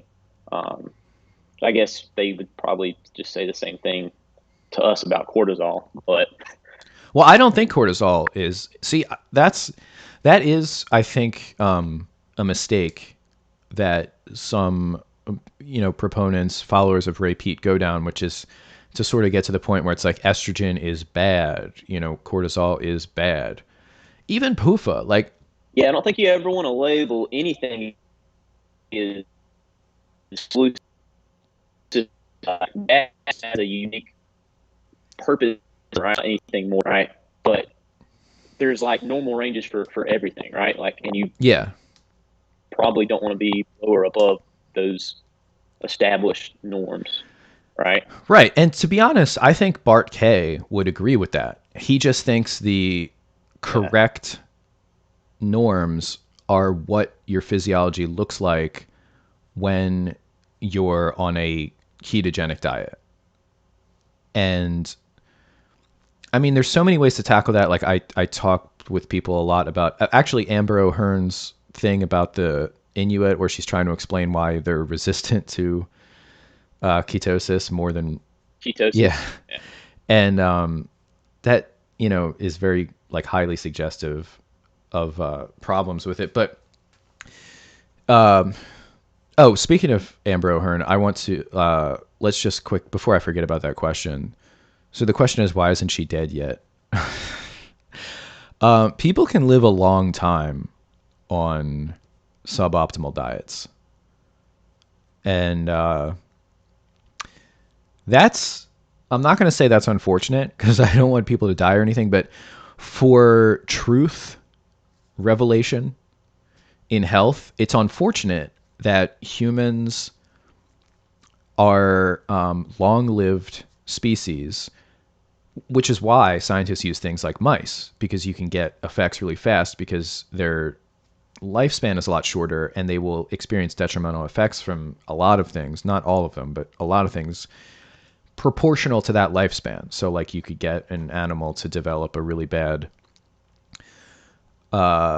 pathology, say in their liver or something from some kind of really bad diet or like a drug that's bad for them in a month that would take years to develop in a human, just because of the differences in like metabolic rate and how our systems are set up as vastly divergent creatures, different size and lifespan. So yeah, I mean, look, there are people on every diet, like every diet you've ever seen somebody on, there's somebody on it, right? Or else you wouldn't have seen it. And they're not dead. Right. So there's also a survivorship bias that you should always watch out for. So you can't just look at the people on a diet. There's a constant influx of people coming into, say, veganism. And they're often young. And because they're young, they look healthy. Or maybe they even are healthy and they can maintain that health for a long time. But what you don't see the people that left the diet, or at least not anywhere near as Well, prominently. some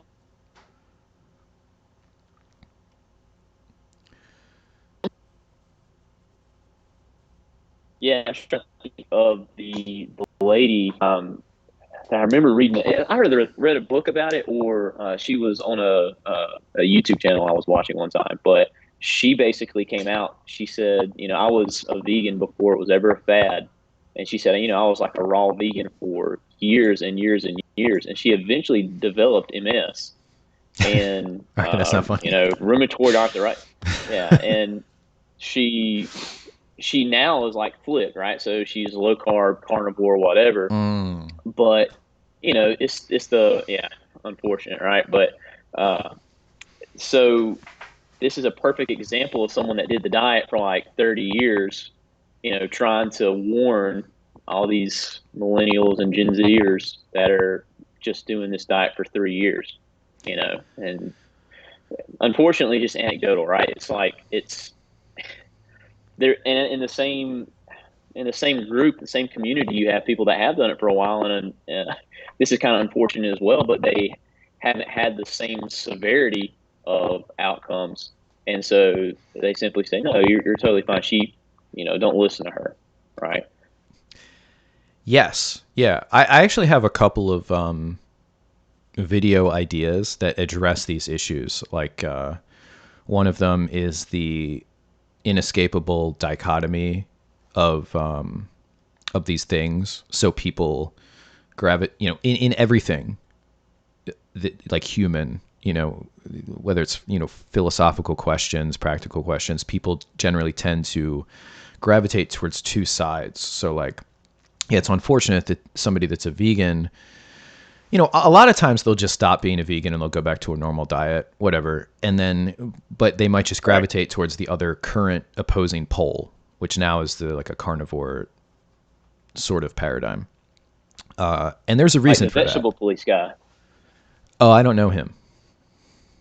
Oh, he was. I'm pretty sure he was on like my 600 pound life, and seriously. And then he, like, fast forward years later, he lost all the weight, but he went vegan, and so he made a YouTube channel called like the Vegetable Police or something. And at some point, he started having some health issues that were concerning him, and he was more or less convinced to go on a carnivore diet. And I haven't really picked back up or like watched any of his content recently, but that's a perfect example of that just, polarizing flip, you Mm. know? Yes. Yeah. Uh, oh, Vegetable Police is friends with Bart K. Awesome. He must be a great guy then, because how could you go wrong? Let me just check my notes real quick. Yeah, I wrote down the phosphocreatine doesn't turn on glycogenolysis. Its depletion does. Right. So, and it's not like, again, I think he just doesn't understand cellular systems and macromolecules and stuff like just basic physiology, which is, there was a lot of projection in his video and these kinds of videos where somebody just, like I was saying before, like people just calling other people ignorant or uneducated, and it's sort of this mantra, and it's almost like a shield from themselves. I don't know. Because why would you ever say that And instead I of think, saying why they're wrong? yeah, and that was on like the first 20 minutes of his video. It's just him shaking his head or saying, no, that's not right. Nope. And then you actually, his viewer, his audience can't even hear what you're saying. So they don't even have anything to compare. Like, well, what was it that Kyle said that he said no to? Right. Well, Like, they don't that's even know. honestly, that's fine. Like the stuff he fast forwarded through was all that crap in the middle where I'm just going over enzyme rates and stuff. And I should have like put Sure. something in the title or in the description that's like skip to this part if you want to skip the biochemistry. I No, guess I you could did. You edit. kind of did at one point. Yeah, I get, yes, yeah. So I should probably put like something in the description. Yeah, I mean, I literally just inserted like and the way I describe the action of those enzymes, like I'll take the Pepsi challenge on this with like a textbook or some other video, but I explained these reactions and what they're doing to the substrate molecule. So like, is it removing high energy electrons? Is it isomerizing it? Is it like whatever the thing is? And I feel as if I explained these reactions in a way that would make sense to people that probably don't even have any kind of a background in this. And I did that on purpose. And yeah, that part of the video is not. I'm not making arguments in that part.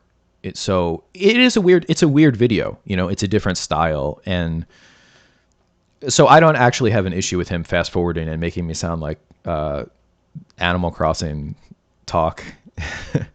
I Actually just I thought that just was don't know funny. how he can just say random like no randomly in the video, But That was funny. My favorite part was at the end when I said you have to use carbs, and he's like, "No." Well, yes, but he did that at first, right? Like, the first note I made is like, okay, so he's agreeing with Kyle. I was like, wait, no, he's not. It's like, no, he's agreeing with Kyle again. yeah. But So he just thinks that he just thinks that neo gluconeogenesis is good, and that's the way that we're supposed to do it. That's a whole nother discussion. But this thing about muscle physiology, see, I was expecting, because a couple of my friends watched his response video before I did and told me their, what was in there and stuff. And so I was kind of expecting, because they said, oh, he sort of agrees with you a lot, but then just has kind of vague, non-specific disagreements and then calls you dumb. And that is a fair characterization of his video in some ways.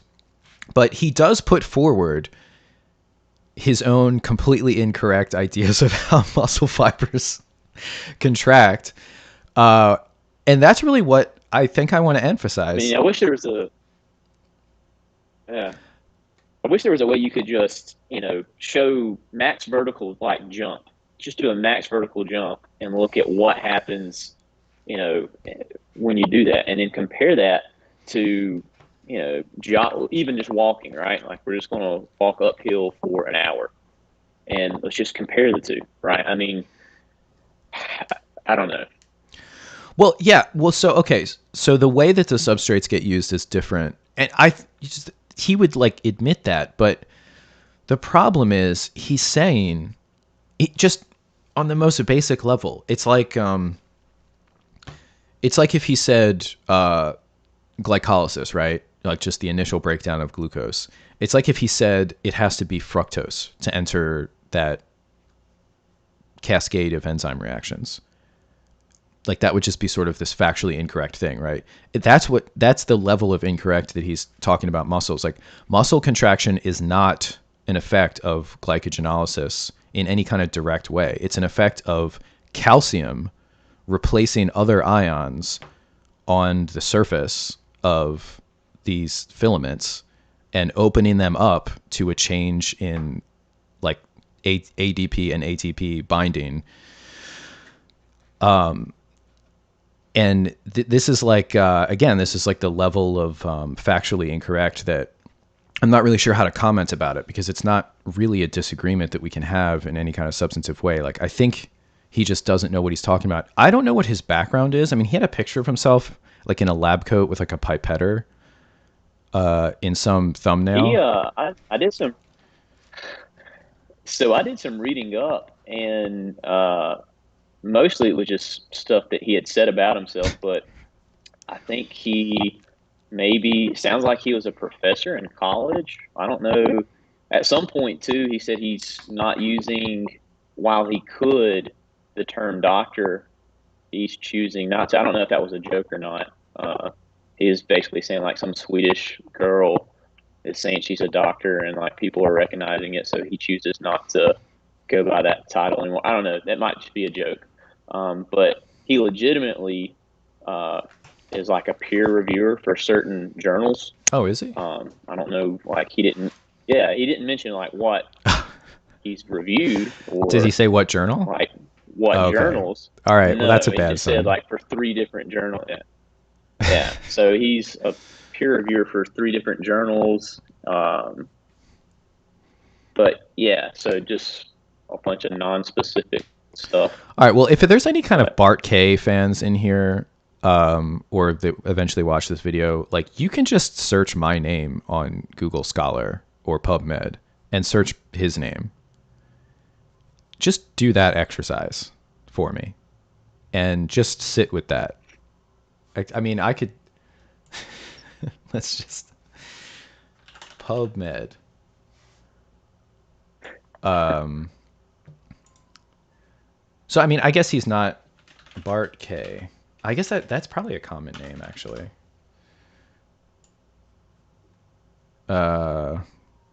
Okay, so there's no biomedical manuscripts by a person named Bart K. Whatever. Like, so look, the guy is not a scientist, which is fine. I'm not doing credentialism here. But if he wants to do credentialism, then he's going to lose that. And if he wants to do basic understanding, like he just lost so thoroughly on that muscle. He didn't have to do that. He didn't have to make up a fake way that muscles contract and not understand the role of like divalent cations and stuff. Somebody in the comments said he used to work at a university. He has a, quote, background in science, unquote, and he is a lecturer in clinical physiology at De Montfort University. Well, I guess that sounds legit, but if he's a lecturer, does he have a PhD? And if he has a PhD, does he have any publications? Because one would need to. Whatever. It doesn't matter.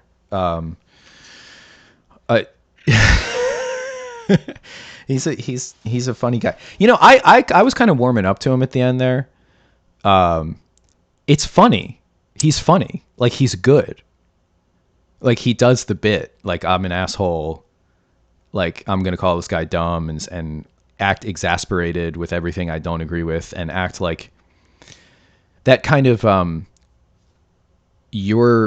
the amount that I'm wrong is how much Bart K shows exasperation at what I'm saying. Like, that's kind of the insinuation.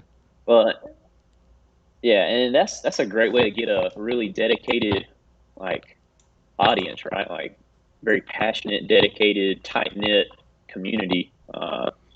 But I don't know. It's probably the best approach to like actually help people learn something. So Yeah, well, he's thoroughly in a position of preaching to the choir, which is fine. The choir needs preaching too. I just think he's wrong. I mean, I think he's wrong because I don't believe in the low carb. Could you ever find I'm sorry, could you ever find the Bart K Institute? I kept seeing that on the video, and I was just curious what that might would be.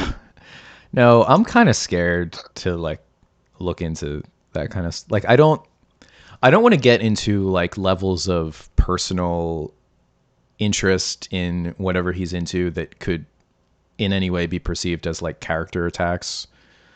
Right. I just like I don't know anything about anything in terms of like I'm pretty sure that his background is not in doing science. Like he's some type of lecturer. I don't know what credentials he uses to do those lectures. They're not the kind that I'm familiar with, which is where you do a graduate degree, you do a research project and get a dissertation, and publish, papers in scientific journals and stuff like that. He does not seem to have that background, and it doesn't seem like he's a medical doctor. So he's some kind of other thing. I'm sure that he will, if somebody challenged him, he would have some way of explaining why his background is good. And again, you don't have to have any kind of background to know this stuff.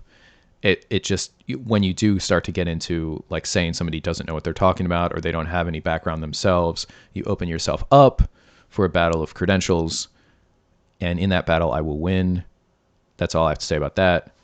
I think there's one more note that I had just to kind of, just the last thing I wrote. Because he kept saying that the thing about glycogenolysis and muscle contraction. So you can't contract muscle without glycogenolysis because, this is me saying this, because you run out of phosphagen, phosphocreatine and ATP, not for some other reason. So like the glycogen is not doing something that is required of muscle contraction other than keeping the phosphagen supply, which mechanistically causes the twitches up enough so that they can occur. Like that's its job. It's not, again, it's not like that stupid fire truck thing. It's not that fire trucks coming to the house put out the fire. It's that they have in them the water that you hook up the hose. You know what I'm saying?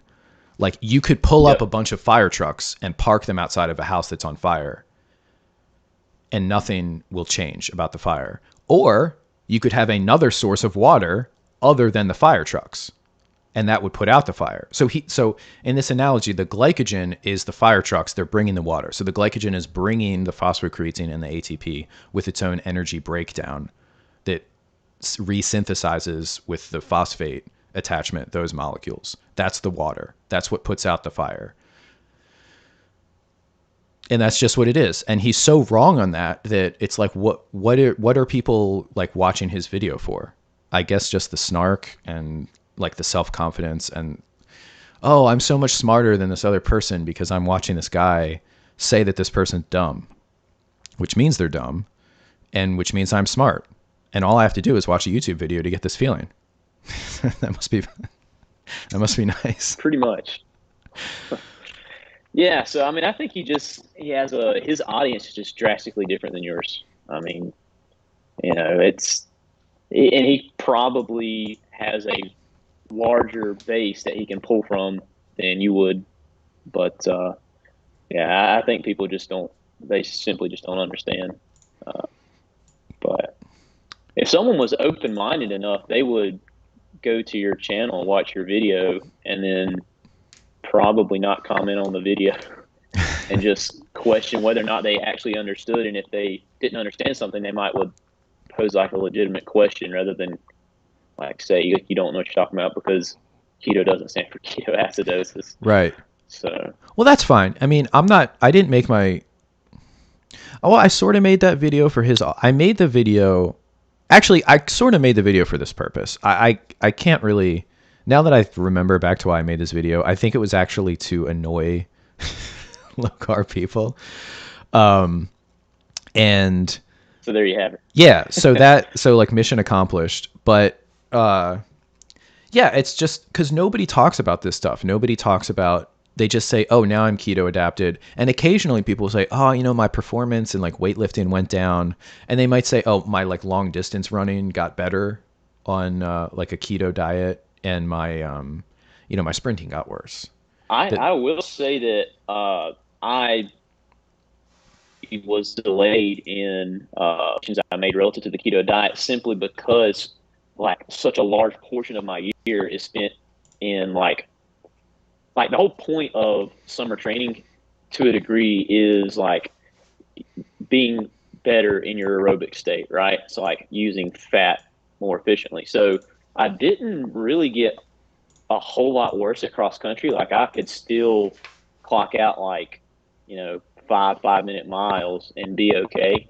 But it was any point that I had to exert myself at like that next gear. You know what I'm saying? Like mm, anything like non aerobic, I mean, I just could not do. Like I couldn't sprint anymore. Like I could not like in workouts, like in races, I just couldn't go to that next level. And this is a pretty telltale sign as well. Like when I would go to the gym, I couldn't squat like 135 pounds anymore. I just could not do it.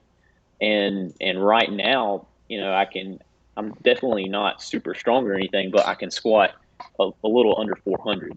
mm. So it's just in every way possible.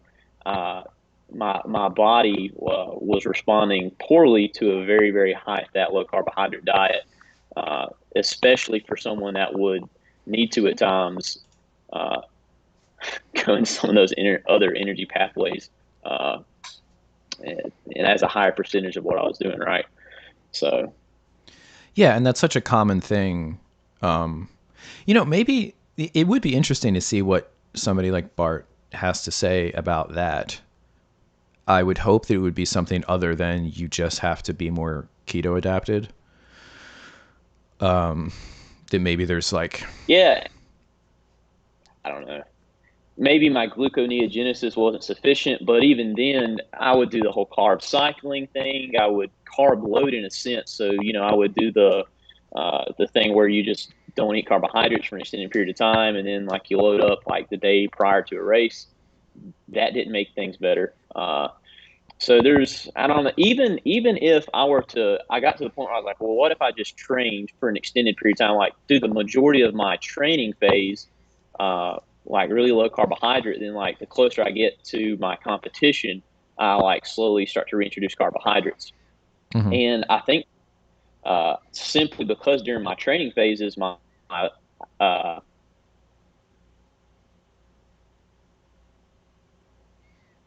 that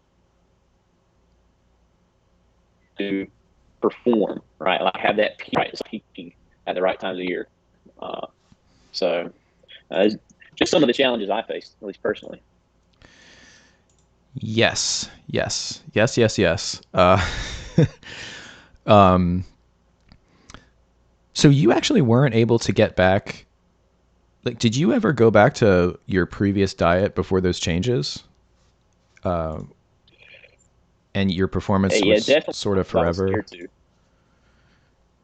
Yeah, so like the first year, I pretty much just ate like whatever, right?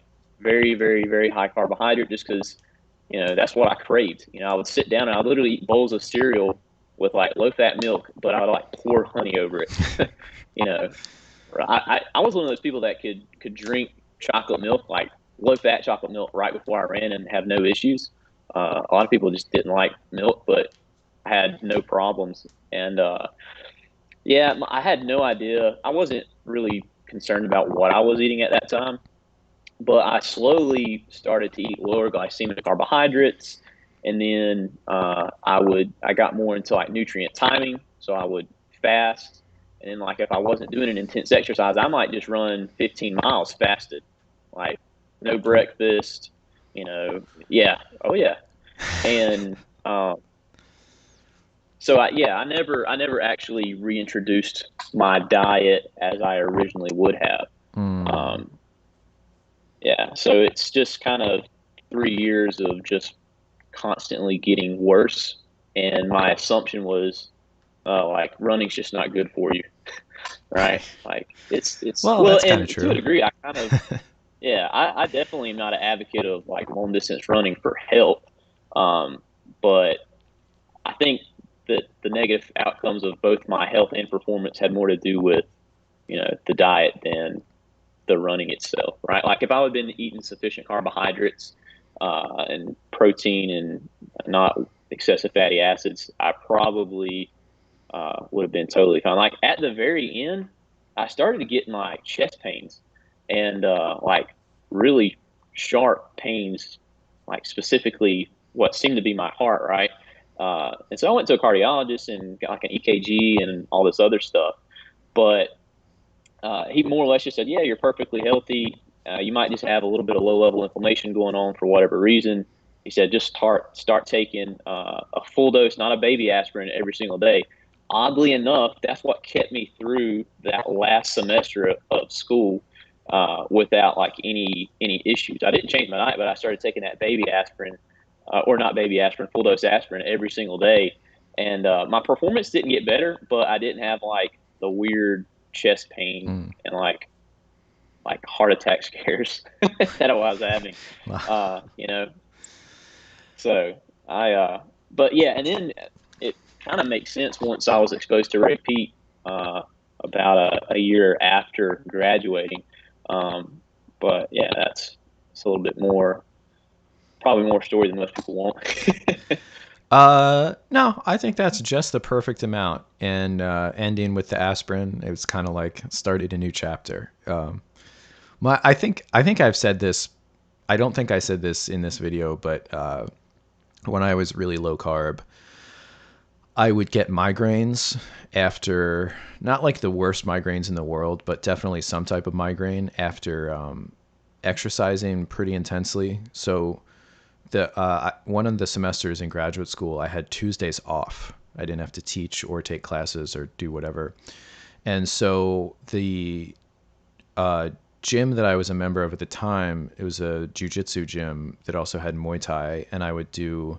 They had like either 9 to 10 or like 10 to 11 or something, Muay Thai, and then the next hour was no gi jujitsu. So I would do 2 hours of that in the morning, fasted, because it was kind of a time where like I didn't want to get up too much earlier than that to eat, and I didn't want to eat right before it. So I would just basically roll out of bed at whatever time the first, like 5 minutes before the first class started, and just drive. Like I was really close to the gym. And I would finish and I would feel good, and then I would come home and I would eat my, low carb stuff, like just my like raw meat and raw fat diet and everything. And there was no amount of that I could eat, or like if I just took it easy the rest of the day, there was nothing I could do. I had sown the seeds of an awful headache that would hit me that night, no matter what. And it would be like, it was always in the same place. That's why I call it a migraine. It was always in the same location, and it was always the same. And it just felt like after a while, I realized I was kind of digging into my liver, for energy deeper. Like I just dug too deep. And the effects of it wouldn't be felt for hours afterwards, but it was so consistent. And then when I changed my diet and just added carbohydrates back in, it stopped happening. And sometimes I feel Did crappy, you but never the same. would you get like the ocular migraine type thing? Like would you get the blurred vision, No, it wasn't.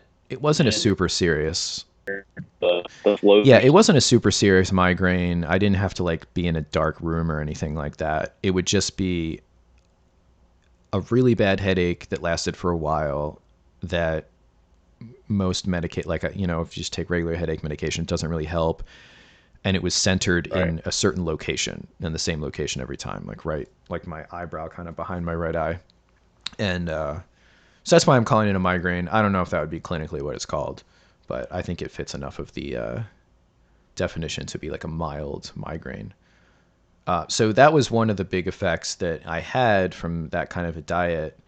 And then, and yeah, it just basically went away. And the other thing I noticed was I started studying a lot at the Barnes and Noble Starbucks cafe, in Barnes and Nobles. And they keep the air conditioning on in those places a little bit colder than you'd like if you're sitting in one place, because the people working and people walking around are, generating a little bit of heat. So it's at a temperature where if you're just sitting still reading for like an hour or two, all of a sudden you realize you're really cold. I don't know if you've had that experience, but if you're just in a place that's It's probably to make you get it's probably a marketing thing to make you go and get some coffee, right? yeah, well, it worked. And that's when I started to realize about the thermic effect of food and how good it makes you feel and how crappy you feel when you fast for a while and get cold and stuff like that. And it starts to, your mood gets crappy, your mind doesn't work. Like I would be doing something like the same thing, like either grading papers or writing something, reading papers, whatever grad student stuff I was doing in this place. Right. And I would notice over time, I would show up, feel like normal baseline level. And then over the course of an hour or two, I would get cold. I would start to just like things would start to irritate me, and my mental processes would just start to deteriorate. And they didn't really have food there. Even when I added carbs back into my diet, I didn't want to eat junk food. So I would Right. fast instead of eating junk food, which I actually don't think is a good idea in a lot of circumstances. And I started drinking coffee. So at the time, I didn't drink coffee at all. I started just drinking it because I was at this place. I liked the place. For some reason, I loved the environment. I liked the little tables. And I like watching people walk around with their books and crap. And so I really liked being there, but you can't bring your own food or anything. So I was just like, all right, well, I'll just get like a latte. I mean, it's not right. It's just like sugar, milk, and coffee. Yeah. And I would drink it and I would immediately feel better. Like it was like an injection, I would immediately start to feel Right. warmer. I could feel my mood improve and my mental processes. And it wasn't just, if I drank coffee, because obviously caffeine will improve your performance. But even eating like their crappy food, like if I got like one of those stuffed pretzels or something, or like Right. that like fake ass cream of broccoli soup or whatever, like it would just make me feel better. And that's, I didn't really notice Yeah. that when I was younger and when I first started doing low carb stuff. And it was something I noticed later. And maybe because I was reading Ray Peat, so it was on my mind, those kinds of ideas. But I started having those experiences, and there's like, I don't want to feel crappy, So on a certain level, it's like, okay, so there's this big argument between whether like carbs are good or bad.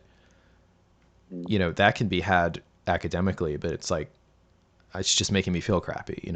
And I did it for a long You time. know, yeah, and that's Mark Sisson, oddly enough, with Mark's Daily Apple, made kind of like a similar comment at one point. He said, we've kind of gotten so derailed here that people are not doing things that they know will make them feel better simply because it's not like canon, right? Like, well, Mm, it's not accepted in the paleo community. Like, it's not accepted for a low carber to do X, Y, Z. And he's like, if it makes you feel better, it probably makes you feel better for a reason. And uh, I started to think about my own personal life, right? And uh, I was starting to become concerned with how frequently I was urinating.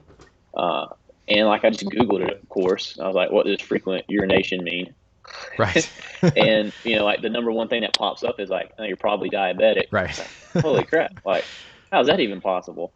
And then of course you start reading video or like watching videos and reading articles like, yeah, like you could actually be causing insulin resistance through like elevated cortisol and fasting. And like I was like, wait, that doesn't make any sense. Like that's so contrary to everything I've supposedly learned, right? Hmm. And but I would notice that too. If I was fasting, I would get my hands and feet would get really cold.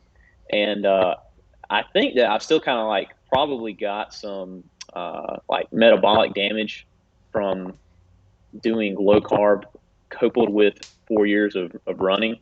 But hands and feet would get cold, but I would have to pee so much more frequently. And I'm not drinking a ton of water, Hmm. so it was alarming for me. But I would get the migraines as well. I would be sitting in class and I would all of a sudden like just be really sensitive to like all the fluorescent lights in the room, and then I would get this like a dot that would pop up, and I couldn't see anything. And then before too long, it would just kind of grow and grow and grow and grow. But sure enough, if I had some caffeine, uh, it would it wouldn't like immediately snap it out, but like it would make the ocular stuff go away, and then I would have like a residual headache, and it would be good. But if I didn't take any caffeine, or if I didn't eat, I mean, I've pretty much I was kind of like you, I was screwed, right? Like I'm gonna have like I can't see the rest of the day. I'm gonna have to like lock myself in my dorm Hmm. and just sleep it off, you know. Yeah. Uh, Yeah, but it's just lost time. You're just yeah, like, I can't. you feel crappy, and there's nothing you can do. Right, right. Well, you have to, like, what's her name? Peterson, Michaela Peterson. Like, maybe you needed to do a 48-hour dry fast or something, and then you'll ascend to a level where that won't happen anymore. Let's I'm gonna look through the comments here and see if there's any questions, because I think we pretty much, unless you have another specifically Bart K topic. So this is like 2 hours already, I think. Oh wow. But we front loaded with the Bart K stuff, and we did kind of. There was a lot of tangents, but I don't know. This is my first stream, so whatever. But so Yeah. that's the answer. So in summary, Bart K is just like wrong about how muscles fibers work on the molecular level. And he's wrong in a way that it seems like he's confused like the whole phosphocreatine and glycogen link and what stimulates what, and like what going down or what being present stimulate, like, and etc. So it seems like he just kind of read something and didn't understand it. I don't know. I don't want to ascribe too much explanation. It's just simply to state like this is incorrect. And yeah, so the gluconeogenesis, like, yes, that certainly makes glucose. That's cool. I don't think that's good. That's another topic. And by I don't think that's good, I mean I don't think that that's a replacement for consuming carbs for humans. Right. Ambro Hearn, why isn't she dead? Kind of talked about that a little bit. I mean, how old is she? I don't, she might start having health problems. I like Ambro Hearn. I think I like that she is trying to theorize more about low carb stuff. She created this lipivore thing, this concept that we're not carnivores, we're lipivores. Oh, well, what about lipotoxicity? I mean, Hey man, you want to make an omelet, you gotta break some eggs. Uh, that would be too. Mike Mutzel posted a video about cortisol spiking on keto, about how it's good. Yeah, yeah. So people are pivoting. There's basically two pivots that carnivore or low carb people are doing. One of them is the Paul Saladino and now Frank Tufano pivot towards mm, you have to consume carbs, but it has to be meat carbs like honey, you know, carne like I carne guess carbs. you could kill the animal and like immediately eat its flesh and get some muscle glycogen, right? I mean, Yeah, if you ate the liver of an animal fresh like that and like drank the blood, and I mean really fast, because I had a professor in grad school and he told us that when he was doing experiments, he had a colleague that was like super skilled at killing rats. And it sounds kind of gross, but like he was really humane about it. But he would like be petting the rats, and rats are actually way better than mice in how they behave. Like you can handle rats and you can train them to be handled way more than mice. They're just like smarter that way. Or right? maybe that's not so smart because You're about to get killed, right? but basically, so the professor that is telling me this story, he would have metal that he would have in like, I forget if it was dry ice or even liquid nitrogen, but it would be like a metal like cymbal clasp device that they would freeze tissues with rapidly. So he would have them in the cold thing. And then this other scientist who was really good at doing this, he would tell him now. And after he said now, the other person would get the stuff ready to like get the liver and rapidly freeze it. And in that time, the person would like cut the head off of the rat and deliver it. He did a rapid delivery, and toss the liver. And then the professor was telling me, so we would have to catch it in these metal, like extremely cold things to rapidly freeze it. That was the technology then. And then put it in a box where it would maintain frozen. And depending on how fast they did that, they could tell differences in liver metabolites. Because if you kill the animal, its oxygen supply to its liver just goes away immediately. So certain enzymes just start going crazy because they're like, once oxygen is just cut off just like that, there's all of these metabolites that'll build up, and so other enzymes will just start turning on. So you can measure the difference in like how much glycogen is used, even just over a few seconds. Like if you drop a liver taken out of an animal, like from 3 feet up versus like 5 inches up into a rapid freezing thing, you can measure differences in there. So that's interesting. What was that even? Was that in response to a question? I don't know how I got onto that. Well, I mentioned, I guess you could eat an Yes. animal like immediately. Yeah. Somebody said cortisol sensitivity. Oh, that's right. The 2 pivots. So the one pivot is honey, or just consuming carbs, but still calling yourself a carnivore or something like brand friendly. And the other is to double down and to say, actually, cortisol is good. Actually, the catecholamines are good. And, you should have chronically high glucagon and cortisol and chronically low insulin, and, just invert everything. Well, it helps release that stored fat, right? Exactly. I mean, so you're that's how you stay lean 24/7. Like it's always releasing your body tissues for energy. So Yeah. You want to have constant catabolism. Somebody said Bart has a PhD and publications. It's hard to see him as a lecturer with that personality, though. Well, that's funny. It's like defending him one sentence and then attacking his personality. I don't. Does he? If anybody can like, and this is not about. I'm genuinely curious. Like, does he have publications, scientific publications, where he did, experiments and wrote about them in some type of institution? Because I'm not seeing anything. Is that his name? Maybe it's not even his real name. I don't know. I don't know anything about these people. Anything I'm saying is what I have learned from just watching videos. So like maybe this is a stage name. I don't know.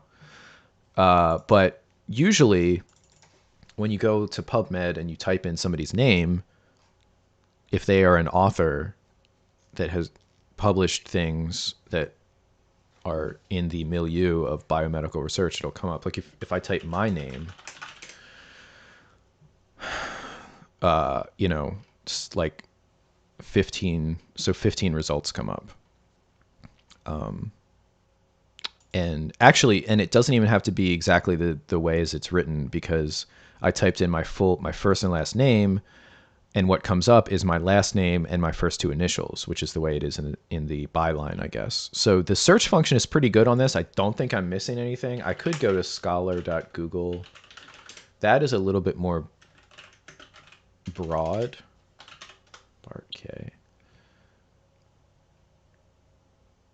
yeah, I couldn't find anything either. So And I'm not going to be one of these people where it's like if he publishes in some alternative journal or that doesn't have status in the mainstream world, like that's not something I'm going to, harp on. I'm just legitimately curious, and whatever, it doesn't matter. Okay, somebody else said that she was trying to look up publications, haven't found any yet. Yeah, whatever. It doesn't matter. It only matters if it matters to the extent that he makes it matter by making claims. That's all. right. You don't have to be a doctor. You don't have to be a scientist, but you can't say that you are if you're not. That's all.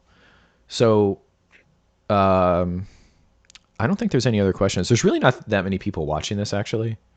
Uh, which 5 publications in ResearchGate. How could something be in ResearchGate and not scholar.google? Bartholomew. Wow, that's pretty cool. Bartholomew K. That's way cooler than Bart K. Yeah, we'll probably get by Bartholomew.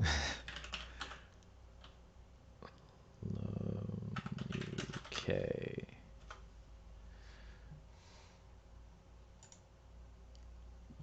Okay. Physical demands of elite rugby league referees. Referees.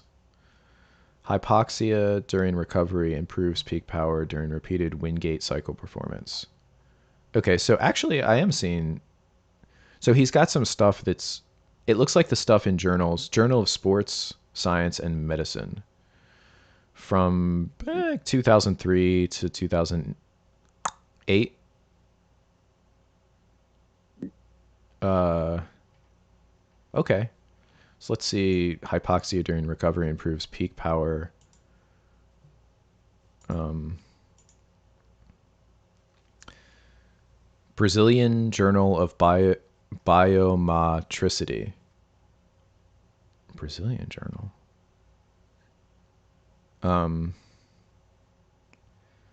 Okay. 100% O2 breathing during a 4-minute recovery from maximal exercise appears to improve absolute power output in a subsequent exhaustive exercise test. However, the rate of fatigue is also increased, and the transient ergogenic effect is therefore short-lived, perhaps 1 to 2 seconds. The utility of such an intervention in most sports and physics. Okay, so it's like is sports performance improved by breathing pure oxygen, or different levels of higher than atmospheric oxygen. All right, fine, that's cool, I guess. So it looks like he does whole. What would you call it? Like clinical, like whole body. He doesn't do like molecular stuff, which is probably why he doesn't know how muscles work at the molecular level. That's fine. It's fine. It's fine to not know that and to know other things. You just can't say somebody's. You just can't say the wrong thing and stand behind it because it looks stupid. Yeah, and it would be a little bit different if he didn't kind of attack your credibility to a degree. Oh, I don't care about So, that. Um, but I mean, he did name calling. He didn't really.